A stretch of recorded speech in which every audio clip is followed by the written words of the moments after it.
Yeah.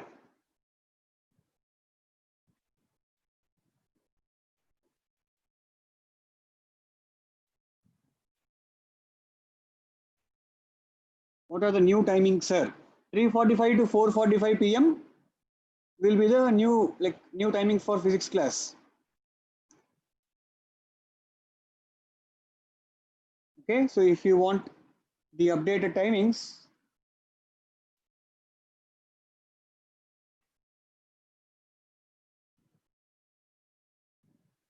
the updated timings are like these, right? For 11th JE, right? So your classes will start in the morning at 9:45. Basically, all timings I think are pushed 10 or 15 minutes later. That's all. So 9:45 to 10:45, 11 o'clock to 12 o'clock, and then 2:30 to 3:30, and then 3:45 to 4:45. These are the new timings.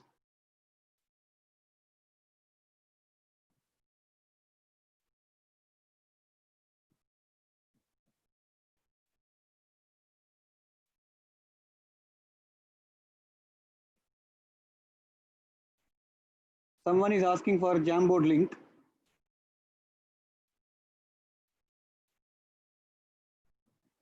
There in the chat I have given. Check. Someone asked for Jamboard link. So there you have the link. Check it.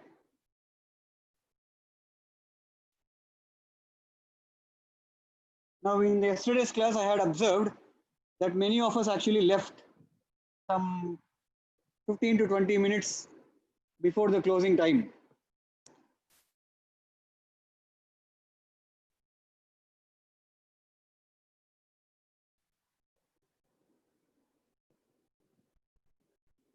Link is not opening. Hurry up, Sudan. If many of you are trying to join this Jamboard at the same time, it will not allow some of us to join there. Okay.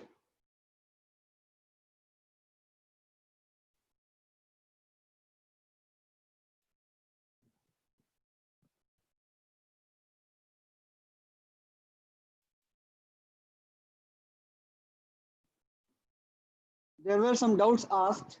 Some of you sent me some doubts on WhatsApp.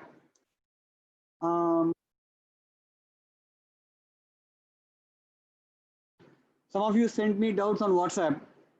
I cannot discuss those doubts right now or maybe today's class because we'll be doing calculus and I do not want any breaks in between no, this topic.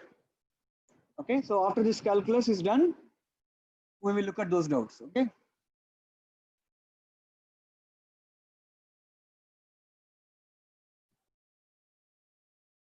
Nityashree, what is the test portion? Come on, Nityashree, I have already told it 2 times, I think. 5 questions from relative motion, 20 questions from motion in 2 dimensions. Yeah, I think those are the test portions. If I'm wrong, others please correct me. Sir, an assignment was posted yesterday on Learnity when we should. Okay, see, any assignment that is posted on Learnity, you consider 2 or 3 days as due date. Okay, I think the application, the software there considers 1 day as assignment due date, but you don't have to worry about it. If you can solve it in 2-3 days, it's also fine. Okay, maybe next time when I submit them homework to upload on Learnity, I will also mention how many days are the target days for it. Okay. Jeffrey Robson asks, you will teach integration also, sir? A bit of it, yes. Small portion of it. Shailesh, can you solve the doubts by Friday, sir, so it would be easier for the test, sir, please?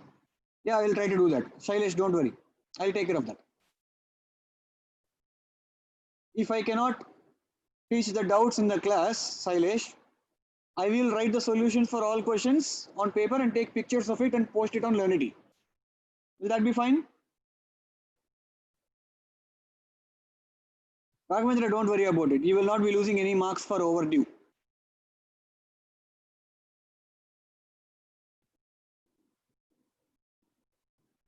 Okay, good.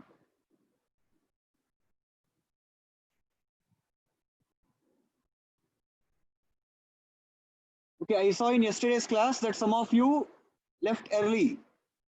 Okay, at 4:10 p.m. I saw there were only 150 students. Like that's almost 35 to 40 students left the class. I did not like that, and it is not suggested to. Okay, these are these are certain things. These are some topics in mathematics that you are looking at for the first time. Coordinate geometry you might have studied in 10th standard, but not calculus. These things you did not study in the 10th standard. So even if it feels that it is a repetition, kindly try to follow it. Okay. When I am teaching that, if it feels repetitive, maybe try to what do you say? Try to judge me if I am saying it right or not. Okay. From whatever you have learned before, try to judge the class whether I am teaching it right or not. If you feel there is a mistake, ask it as a doubt. That is all right. Okay. But when you leave early, there might be something new that I will teach when you leave. We don't want to miss out on that. Okay. I'm just saying that. So bear that in mind. It would be polite to stay in the class until I say we leave. Okay. Vitrivel says, sorry, doubt. If we resolve two different vectors on the same line, will they have the same magnitude? Not necessarily.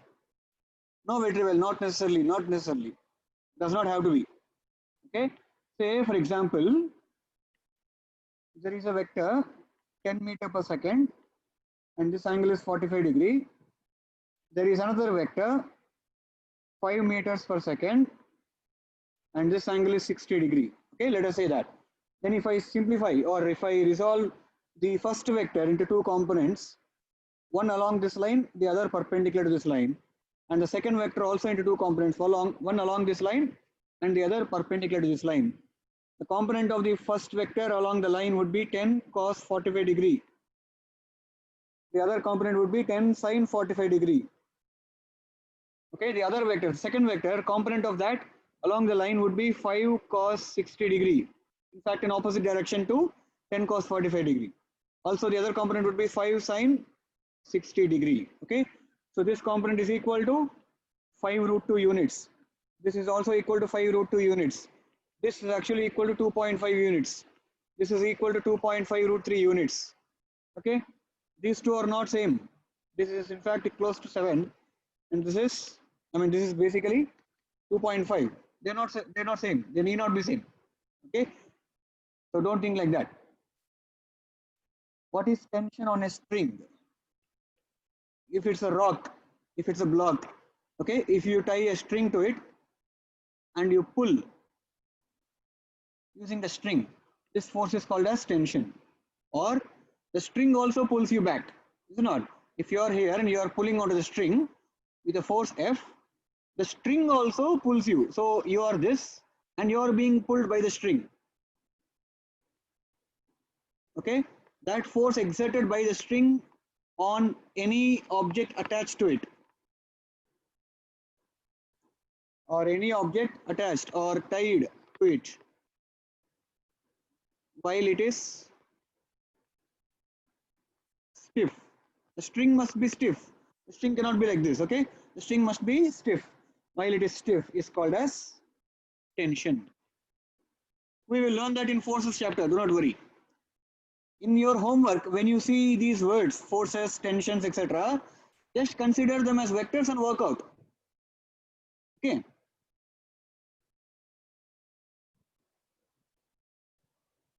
Tanish, answers are in more number of pages. I will not be writing a lot, don't worry.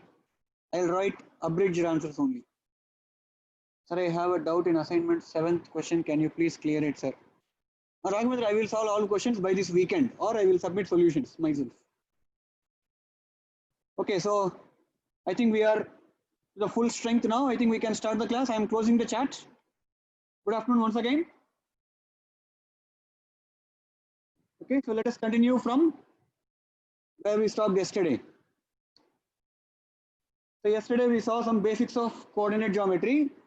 We also saw what a limiting value means, right? Now we try to combine both those concepts and try to see what is a derivative. Say, for example, you draw a graph between two quantities y and x. Okay, y is equal to f of x. Let us say x is the independent variable, y is the dependent variable. When x changes, then y also changes. Let us say, in accordance with the relation y is equal to f of x. F of x could be any function. It could be square function. It could be an algebraic function like ax square plus bx plus c, or ax power 4 plus bx cube plus cx square plus dx plus e, whatever.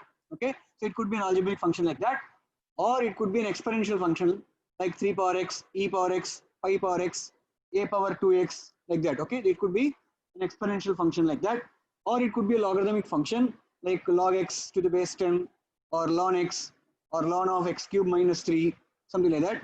Or it could be a trigonometric function like sin x, cos x, tan x, secant x, cosecant x, and cot x. There are other trigonometric functions also like inverse trigonometric functions, hyperbolic functions. There are many other functions. Okay, this f of x could be any function basically. That function, what function it is, basically tells you what process happens on the input before giving output. That is all. Okay. So now if you draw a graph, if you plot y versus x, meaning for every x value you calculate y value and you plot a graph of it. Let us say that is a graph. This is the graph for y is equal to f of x. Okay, let us say. That case, you consider 2 points on the graph. Let us say this is point A, which is at x is equal to x1. That would mean this point is x1 comma f of x1, because y is nothing but f of x, is it not? Y is nothing but f of x, so I have to write the x coordinate and y coordinate. X coordinate is x1, I'm assuming it. Y coordinate accordingly will be y1, or y1 is nothing but f of x1, substituting x1 for x. Okay. Yes. Or a suggestion, not now, we'll talk about it later. Okay, so let us say that is one point. And let us say there is another point on this graph, say B, which is x2 comma f of x. X2 would be, this is x1, x2 would be this much. This point is called x2, or this is x2 length. Is it not? Now this height here is y1, this height here is y2. Y1 is nothing but f of x1, y2 is nothing but f of x2. Okay, so now the line, listen, observe the class, do not chat now, observe the class. The line that joins two distinct points on a diagram or a graph is called secant. A line that joins two distinct points on a graph or a diagram is what is called as secant. So this line here, the blue color line, is what is called as secant. If it is a circle, you can also call it a chord. Ellipse also you can call it a chord. This blue color line is what is called as secant. Understood? How do I calculate slope of the secant? Slope of a secant of a graph. Slope of a secant is equal to m is equal to rise divided by run. From basics of coordinate geometry, m is equal to, what is rise? y2 minus y1 divided by run is x2 minus x1. From A to B, distance along x-axis is x2 minus x1. From A to B, distance along y-axis is y2 minus y1. Okay, this is also written as delta y by delta x. Delta y means change in y. Delta x means change in x. Okay, when I say the word change, it could be positive or negative. If a quantity increases, then a change in the quantity would be positive. If a quantity decreases, then change in the quantity would be negative. Try to understand the difference between the words change and difference. Okay, see, when I say difference between P and Q, say P and Q are two numbers. Difference between P and Q is always non-negative. It can never be negative. Okay, but the change depends on the order. Okay, let us say P is equal to 2, Q is equal to 5. P has become Q now. Let us say P has become Q. P is equal to 2 and Q is equal to 5. What is the change? Change is equal to final value minus initial value, which is equal to 3. What is the difference between P and Q? Difference between P and Q is 3. What is difference between Q and P? Is also 3. Difference can never be negative. Okay, difference. How do you calculate difference? It's always higher value minus lower value, or bigger value minus smaller value. That is what will give you difference. Okay, change is always final minus initial. Change means always final minus initial. Okay, if a number increases, the change is positive. If a number decreases, the change is negative. Anyway, so just know these two terms. Okay, these are two words, change and difference, that are used in this context. In any book, when you look at these words, try to understand them accordingly. For that only I told. So anyway, delta y here means y2 minus y1, not y1 minus y2. Order is important. Okay, change in y coordinate divided by change in x coordinate. Both must be in the same order. It's either y2 minus y1 divided by x2 minus x1, or it should be y1 minus y2 divided by x1 minus x2. Both of them are fine. Okay, so m is equal to this. Slope of the secant is given by this. This basically gives you the average slope, okay, of the graph of y is equal to f of x between x is equal to x1 and x is equal to x2 is the slope of secant AB. Okay, sir, what do we mean by this? Just for the sake of it, I'm drawing something. See, I'm not drawing it permanently, only suggestively I'm drawing. Look at the graph. The graph is how steep. Okay, the graph is how steep. How steep is the graph at different points, let us say. At point A, the graph has a slope of this much. It is steep as this. As you keep moving from x1 to x2 on the graph like this, if you keep moving like that, the steepness keeps changing. Can you see? The steepness keeps changing as you move from A to B on the graph. The steepness of the graph keeps changing. This is like riding a bike on a slope. Okay, varying slope, like a flyover. When you go up the flyover, the steepness keeps decreasing. When you come down the flyover, the steepness again keeps increasing. Is it not? So the steepness is basically the measure of, measure of steepness is basically what is measured in terms of slope. The slope is actually varying at every point of the graph. On the graph, the slope is different. But what does the slope of this line give? The slope of this line AB means what? It tells you what? The slope of this line AB tells you the average of all these slopes of the graph between A and B points. Okay, slope of the line segment joining AB gives you the average slope of the graph taken at several points between A and B. That is what is given by slope of the secant.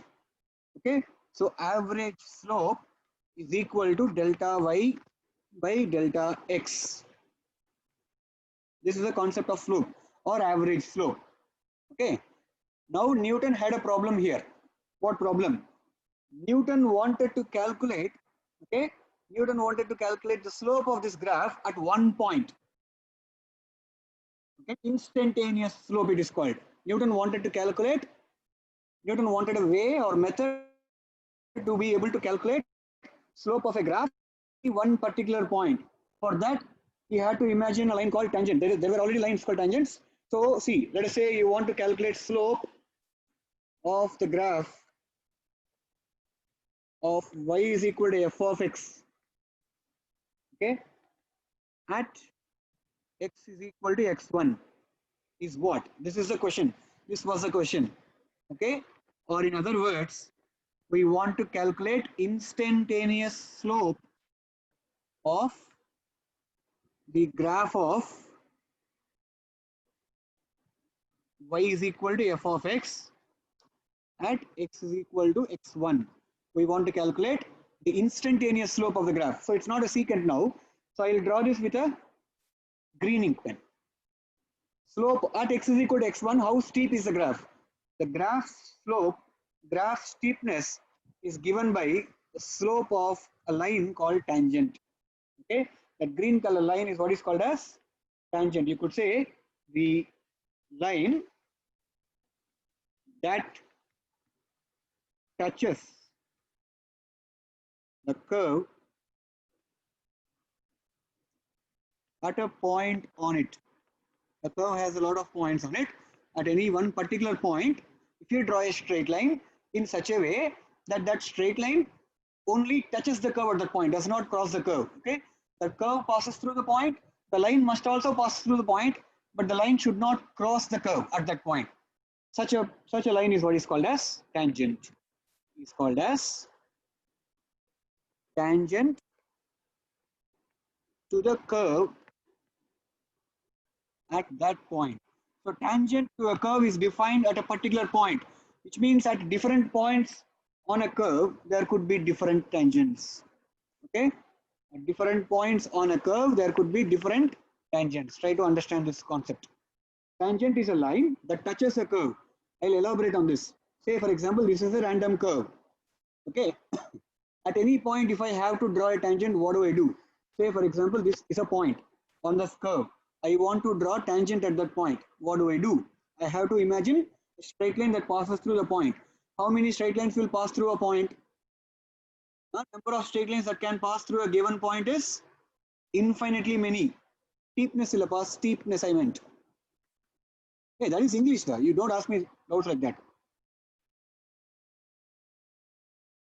Okay. How many straight lines can pass through a given point? There can be infinite straight lines. This line, this line. There are infinite number of lines that can pass through any given point. Right or not?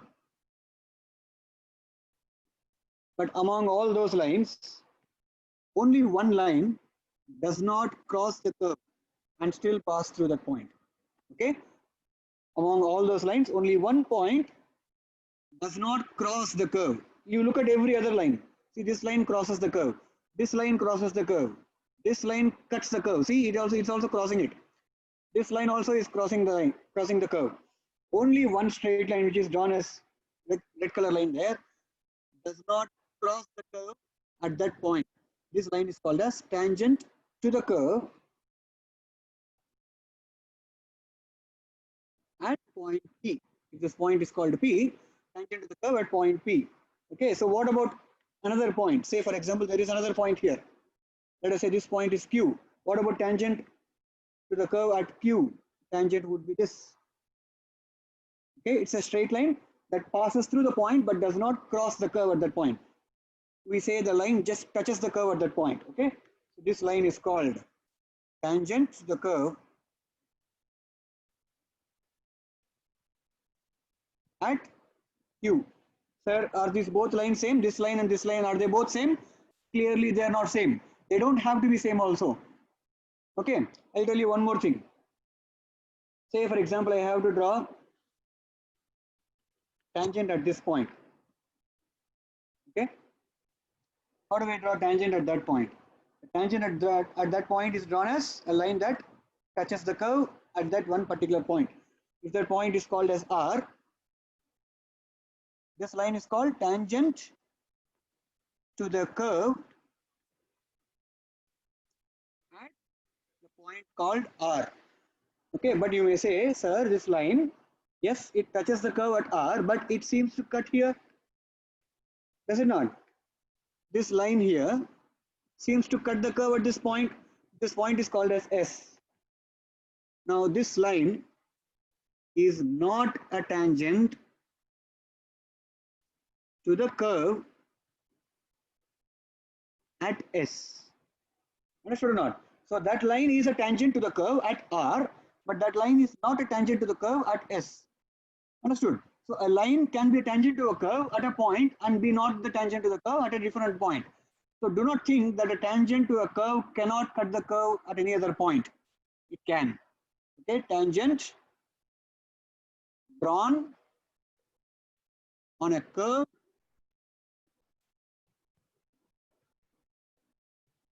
at a point on it may intersect the curve at other points. Okay. See, this is a very common misunderstanding, very commonly misunderstood. The tangent should never cut any given curve. No, there's no such thing like that. The problem arises because you have learnt tangents only in the context of circles. Tangents can be drawn to any curve at any point on the curve.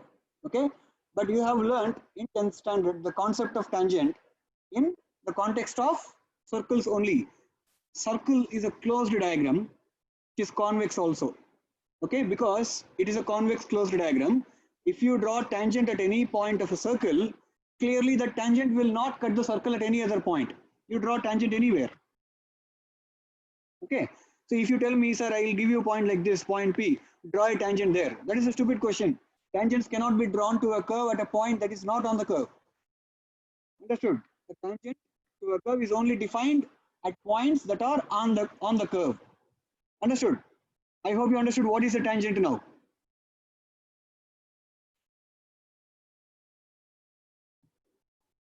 Who is that guy?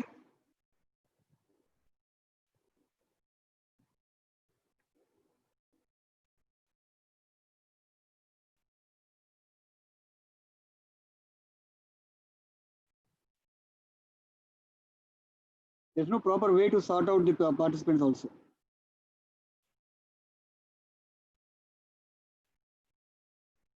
Okay, leave it.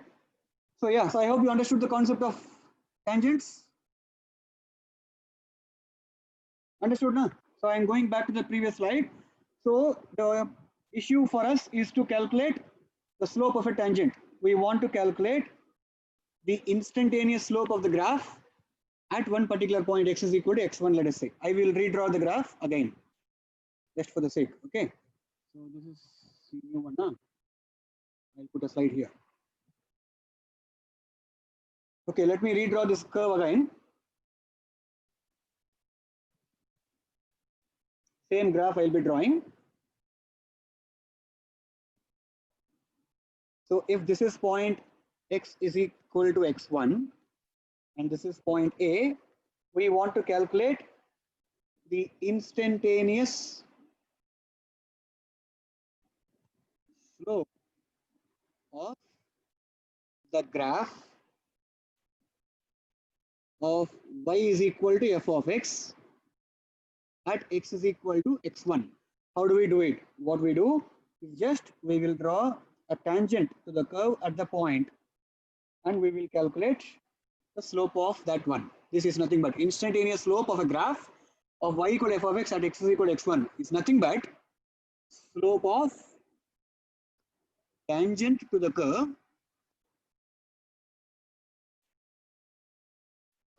y is equal to f of x at x is equal to x1.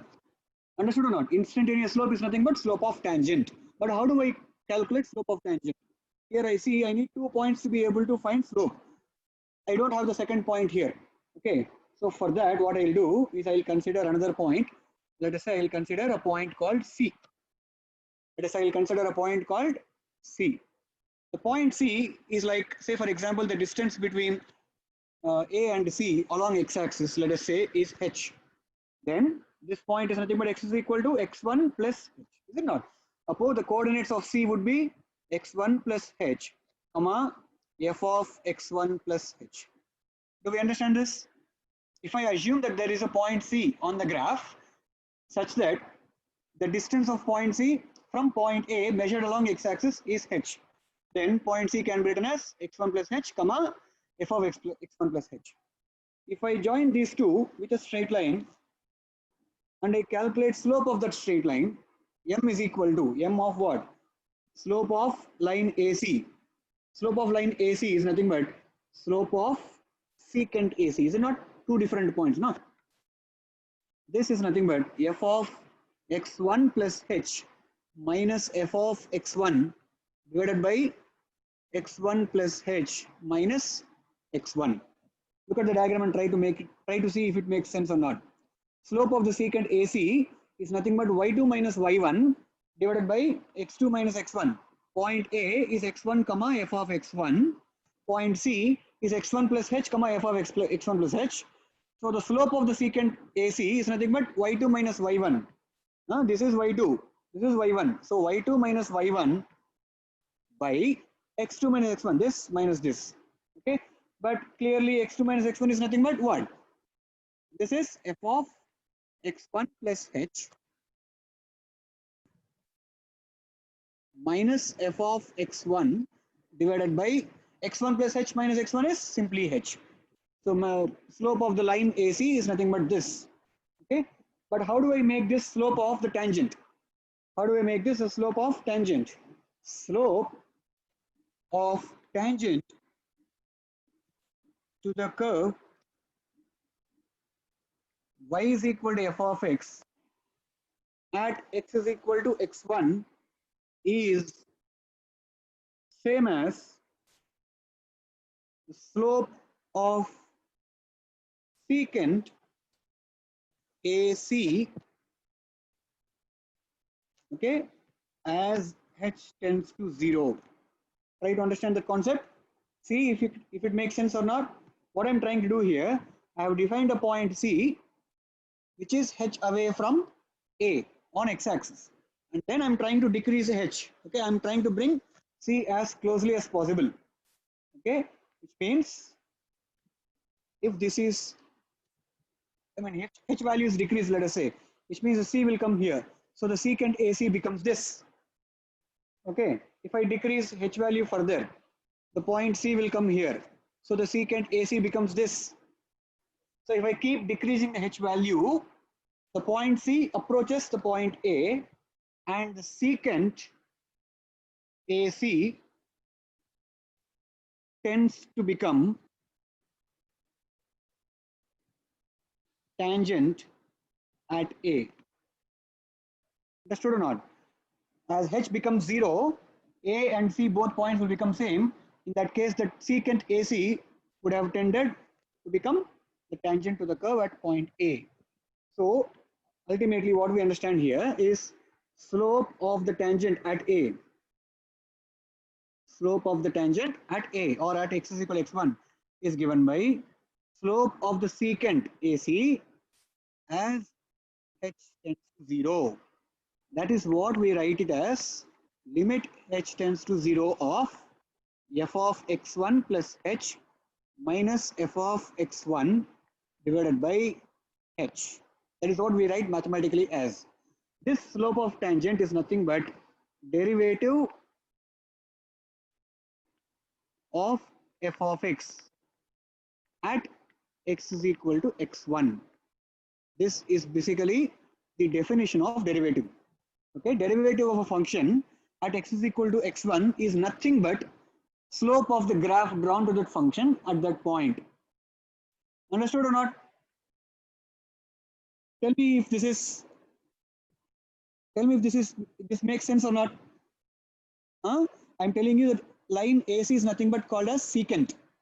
If you try to bring the point C towards A, you will have to decrease the value of h. As h tends to 0, h tends to 0 means h is not becoming 0, but h is trying to become 0. As h tries to become 0, the secant AC tries to become tangent at A. Okay, so that slope of secant AC tends to become the slope of tangent at A. So to be able to find, okay, to be able to find slope of a graph at x is equal to x1, what do? We find the slope of a line AC on the graph as h tends to 0. This slope is called derivative of the graph function y is equal to f of x at x is equal to x1. Understood? Okay, this is called the definition of derivative from the first principles. This is called the definition of derivative from the first principles. First principle. Okay. If you try to learn differentiation from a good book, you will surely come across the word first principle. Definition of derivative from the first principle is defined like this. F dash of x is equal to, f dash of x is a symbol to denote derivative of f of x. Limit h tends to 0 of f of x plus h minus f of x divided by h. Okay. Derivative and differential are same. Yeah, kind of same. That is true. Derivative and differential are both same. There are several ways in which you can denote derivative. Okay. Derivative of y with respect to x is denoted as dy by dx. Okay, try to understand the difference between dy by dx and delta y by delta x. Delta y by delta x is average slope of a graph in an interval. Dy by dx is instantaneous slope of a graph at a point, not an interval. This is defined for a point only, dy by dx. This is the basic purpose of differential. This is the basic purpose of finding derivative. Understood? Dy by dx gives instantaneous slope. Delta y by delta x gives average slope. That is why if you say delta v by delta t, what you get is average acceleration. If you say dv by dt, what you get is acceleration. Okay. That is all from mathematics only, nothing else. Derivative of y with respect to x is denoted like this. You could even say dy by dx is equal to limit delta x tends to 0 of delta y by delta x. That's all. Okay. You are trying to calculate average slope in a very small time interval. It is so small a time interval that it is almost a single instant. Understood or not? If you make the time interval very small, then the interval is almost equivalent to a single instant. So even if you find average slope at an instant, it would basically be an instantaneous slope. This is the definition of derivatives. Okay, dy by dx is called derivative of y with respect to x. That is one symbol. Derivative of f of x with respect to x is written as d by dx of f of x, or you can also write it as f dash of x. You can also write it as f dash of x. This, I mean, in this symbol, no, d by dx of f of x, in that symbol, the portion d by dx is called as differential coefficient. The d by dx is called as differential coefficient. It is like an operator.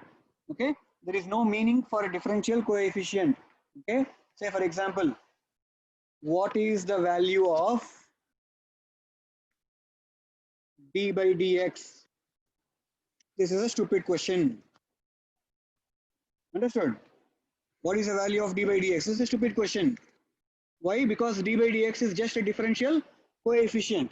It's only like an operator, right? It's like asking what is the value of plus. It has no meaning at all. Isn't it? You have to apply some variables. You have to provide some inputs there. Some variables you have to provide. So what is the value of d by dx? You should ask what's the value of d by dx of something, some function, derivative of that. Okay. So this is just a differential coefficient. There are many more differential coefficients. There are other differential coefficients of higher order also. Different differential coefficients are also there of higher order. Okay, like examples, d square by dx square. Okay, what does it mean? D square y by dx square means differentiating y with respect to x and then differentiating the result. What result? You differentiate y with respect to x, the result will be nothing but dy by dx. And differentiating the result again with respect to x. Second order derivative they call it. Okay, they mean to say that d square y by dx square is nothing but d by dx of dy by dx. Okay, even that also you can write it as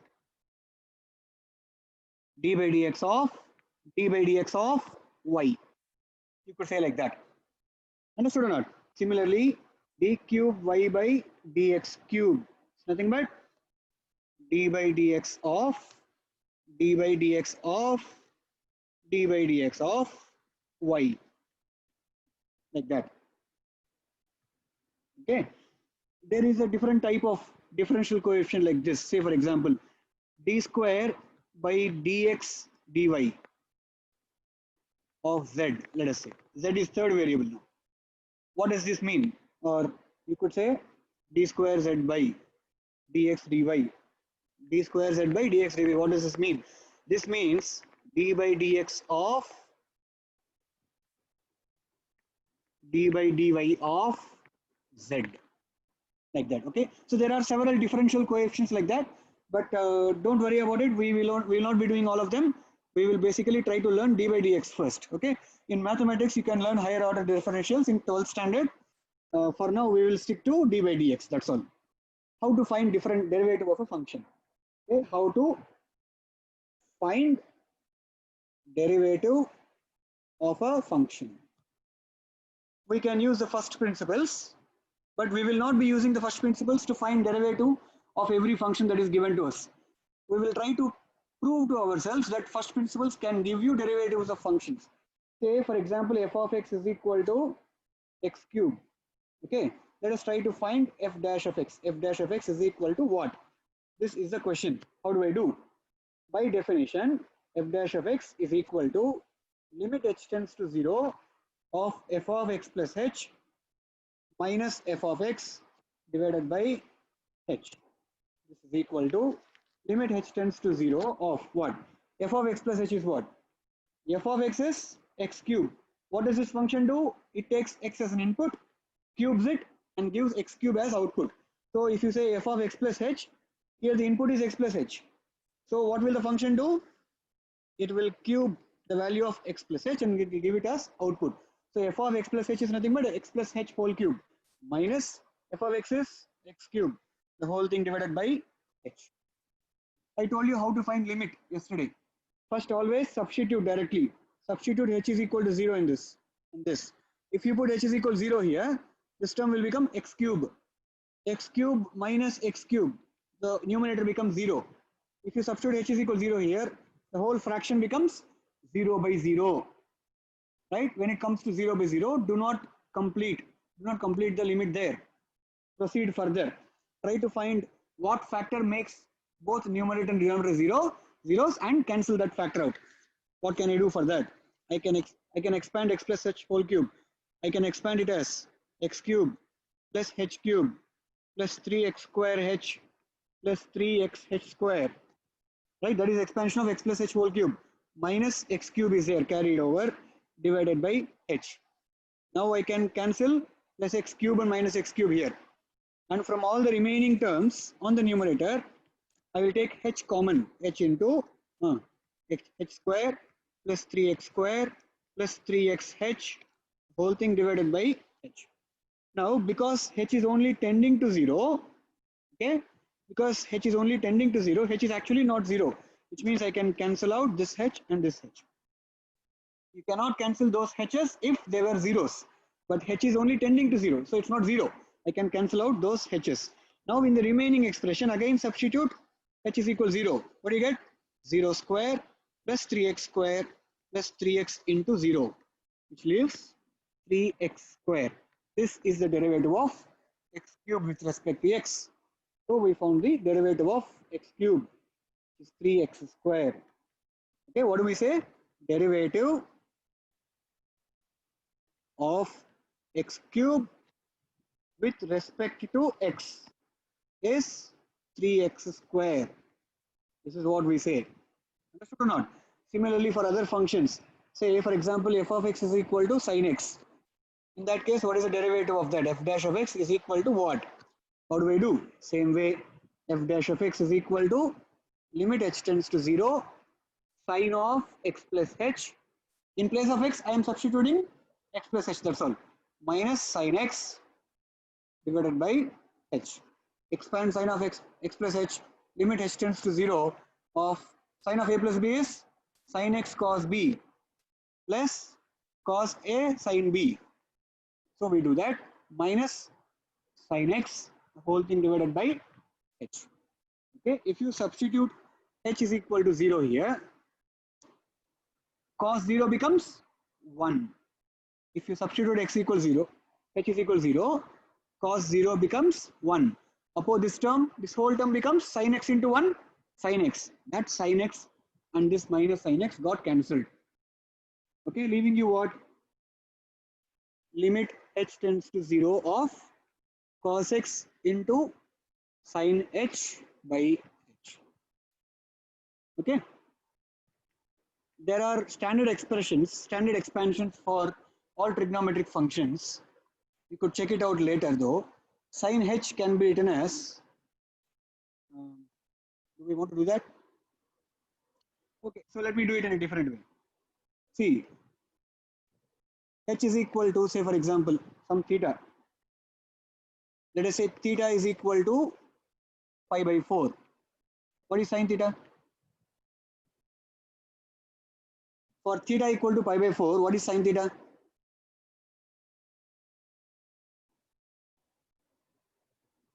For theta equal to pi by 4, what is sin theta? Sin theta is nothing but 1 by root 2. For theta equal to pi by 4, sin theta is 1 by root 2. For theta equal to pi by 6, I am decreasing it. Okay, 30 degree. Theta equal to pi by 6, sin theta is equal to 1 by 2. I mean 1 by root 2 is like 0.71. 1 by 2 is equal to 0.5. If you further decrease the value, theta is equal to pi by 12. Pi by 12 means theta equal to 15 degree. For 15 degree, sin theta is equal to root 3 minus 1 by 2 root 2. It will be even less, very small when compared to 0.5. So when you keep decreasing the value of theta in the first quadrant, sin theta value also keeps decreasing. As theta tends to 0, okay, as theta tends to 0, you could say sin theta tends to 0. Can you say that or not? Is it agreeable or not? As theta tends to 0, then sin theta also tends to 0. Understood? If you try to draw the graph for both of them, okay, I could say theta or x, no. I could say as x tends to 0, sin x tends to 0 also. Both are same. Just a name, okay? If this is x and this is y, if you draw the graph for y equal to x, y equal to x is a straight line bisecting the angle between y-axis and x-axis in the first quadrant. Y is equal to x line is that, okay? Y is equal to sin x graph is something like this.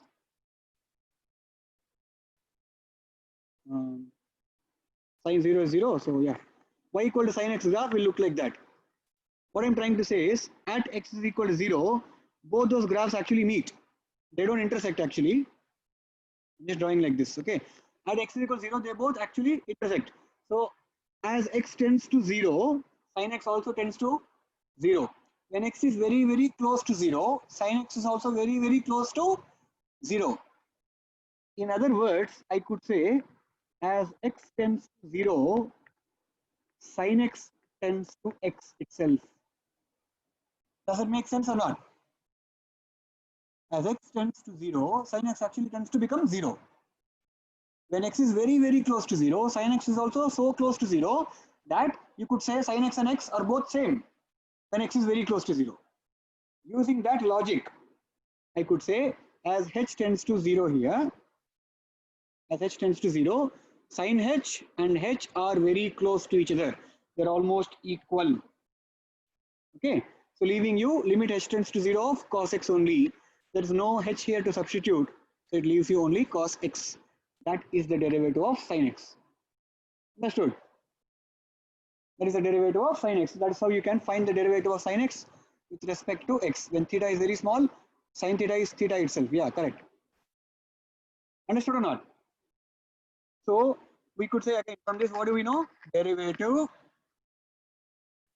of sin x with respect to x is cos x. That is what we say here.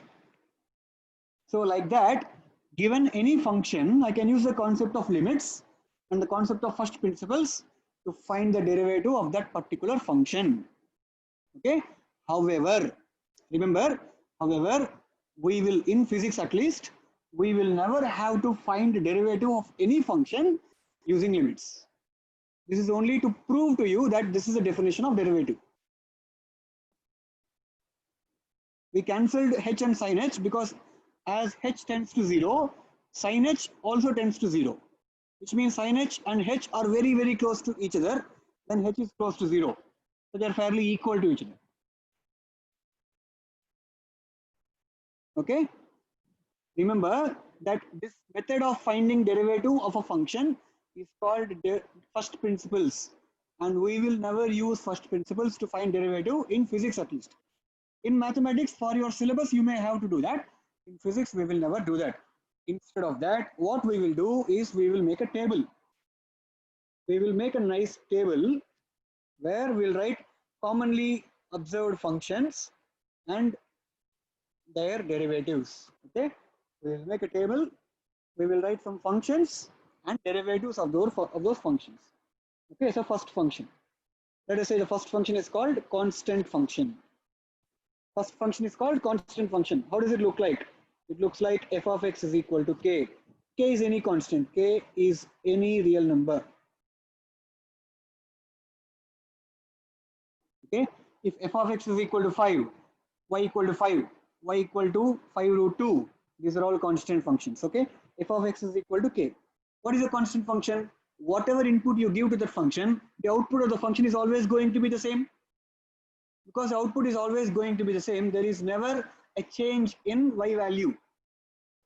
Instantaneous change in y with respect to change in x is nothing but derivative. Because there is no change in y at all, the derivative of that function is 0. Derivative of a constant function is 0. 2. Identity function. Identity function is what? A function that gives an output which is equal to input. Okay? If input is x, output is also x. That kind of a function is called identity function. What is the derivative of identity function? 1. Derivative of x with respect to x is nothing but 1. Basically, you are trying to find dx by dx. Dx by dx is clearly 1. That's all. Understood? Third one, algebraic functions. Algebraic function, we'll see some functions there, some examples like x square. We already saw, you probably saw the derivation for this. Derivative of x square is 2x. Derivative of x cube is 3x. Okay. In fact, derivative of x power 10 would be what? Derivative of x power 10 means what? How you write it like this? D by dx of x power 10 is equal to what? Derivative of x power 10 with respect to x is 10 into x power 9. Derivative of x power 25 is 25 times x power 24. Try to understand the pattern there. Derivative of x power minus 6 with respect to x is minus 6 x power minus 7. Derivative of 1 by x.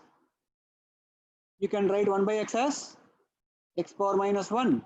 Therefore, you can say minus 1 into x power minus 2. Or you can write it as minus 1 by x square.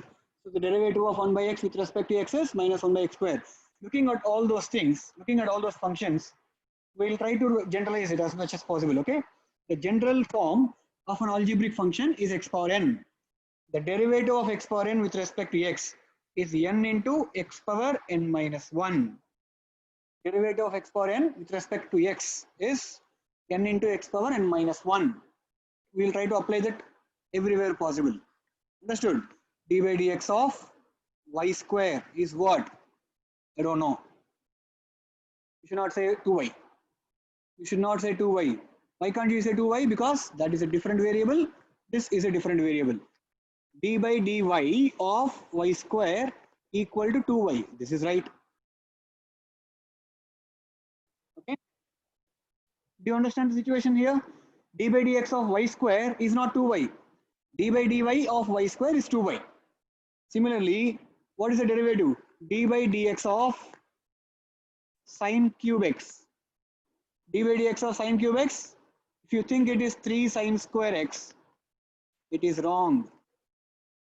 D by dx of sine cube x is not 3 sine square x, but d by d of sine x of sine cube x is equal to 3 sine square x. This is correct. This is correct. Do you understand the difference here?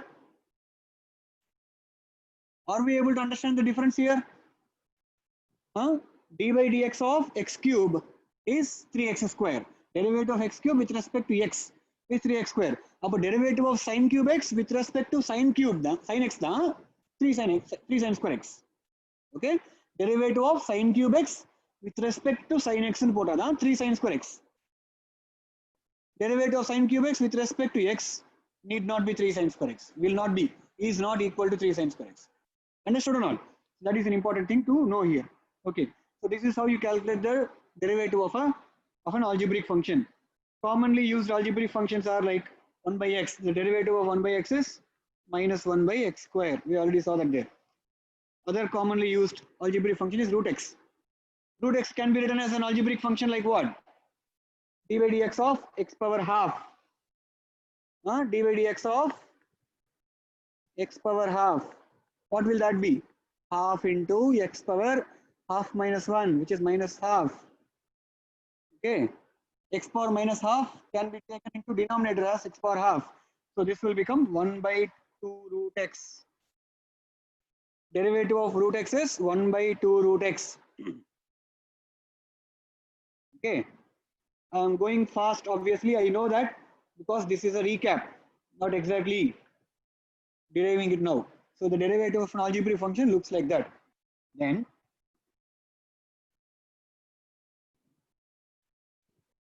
derivative of other kind of functions. Say for example, derivative of a logarithmic function. Derivative of a logarithmic function. Ln x. And there is another function called log x. When you say ln x, it means log x to the base e, natural logarithm. Okay. When you say log x without specifying the base, it means you are talking about a common logarithm. Log x to the base 10. Understood? Ln x means log x to the base e. Log x means log x to the base 10. Derivative of ln x is 1 by x. Derivative of log x to the base 10 is 1 by x into log 10 to the base e. Okay, derivative of log x to the base 10 is 1 by x into log 10 to the base e. E means what? Like pi is an irrational number, is it not? Pi is an irrational number. Value is very close to 3.14, almost, not equal to, almost equal to. Similarly, E is also an irrational number. Its value is close to 2.72. E is also an irrational number. Its value is close to 2.72. Remember that. That's all. I'm not telling anything more. Pi and E are two types of numbers. See, in number system, you learned the classification of number system. Complex numbers are of two types: real numbers and imaginary numbers. Real number is basically square root of any positive number, non-negative number. It's called a real number. Okay, real number of two types: rational and irrational. In irrational numbers, there are two types again: surds and transcendental numbers. These pi and E are those numbers. Pi and E are called transcendental numbers. Okay, this is from basics of number system, something that you should have studied in 8th standard, 9th standard and all that. Okay, anyway, logarithm of function. Fifth one, exponential function. Now, there is again a common misunderstanding between algebraic function and exponential function. In algebraic function, x power 2 or x power 3, see, the variable is in the base and in the exponent there is a constant. Is it not? Exponent is a constant, base is the variable. In exponential function, usually the base is a constant and exponent is a variable, a power x. Okay, the derivative of a power x is a power x into ln a. That is log 10 log a to the base e. Okay. Similarly, derivative of e power x is e power x into ln e. Ln e means 1 only. Ln e means what? Ln e means log e to the base e, which is equal to 1. So this can be simply written as e power x. So the derivative of e power x with respect to e power x, derivative of e power x with respect to x is nothing but e power x itself. Derivative of e power x with respect to x is nothing but e power x. Now the other commonly used functions are trigonometric functions. Trigonometric functions, and those functions derivatives you need to remember for life. Okay, sin x derivative cos x, cos x derivative minus sin x, tan x derivative of tan x is secant square x, cot x derivative of cot x is minus cosecant square of x. Derivative of secant x is secant x into tan x. Derivative of cosecant x is minus cosecant x into cot x. Okay, this is the table that we are supposed to remember. Okay, this is the table that we are supposed to remember. The whole table, this whole thing. Try to remember this. Okay. Don't worry about the other thing. That's all rough work only. Try to remember that table. Try to get that table by heart. Derivative of constant is 0. Derivative of an identity function, derivative of x with respect to x is 1. Derivative of x square. See, with respect to x, that tag, with respect to x, that is sometimes default. Sometimes people will not even say that. What is derivative of x square? Assume that they are asking you derivative of x square with respect to x only. Okay, so the derivative of x square is 2x. Derivative of x cube is 3x square. Derivative of x power n is n into x power n minus 1. Derivative of 1 by x is minus 1 by x square. Derivative of root x is 1 by 2 root x. Derivative of ln x is 1 by x.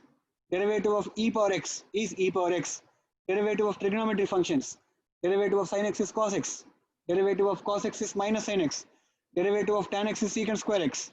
Derivative of cot x is minus cosecant square x. Derivative of secant x is secant x into tan x. Derivative of cosecant x is minus cosecant x into cot x. This is kind of easy to remember. See, cos x, cot x, cosecant x. They all start with co. They are all complementary functions. Okay, cos x is complementary of sine function. Cot x is complementary of tangent function. Cosecant x is complementary of secant function. They are all complementary functions. For all complementary functions, derivatives are having a negative sign here. So if you remember the derivatives of these three, it's easy to remember the derivatives of the other three.